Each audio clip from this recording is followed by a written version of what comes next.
Hey guys, this is Help Screen and this is how to remove unfriend multiple Snapchat friends at once. So this is a step-by-step guide, so follow along. So guys, open up your Snapchat application on your device. And then after that, tap on your profile icon in the top left corner of the screen. And then from here, just scroll down to the bottom and find Friends section.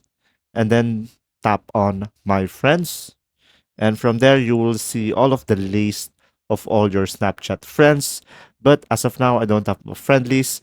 But when you do, guys, just hold down on the profile of your friend, and then a window will pop up, and just tap on remove friend.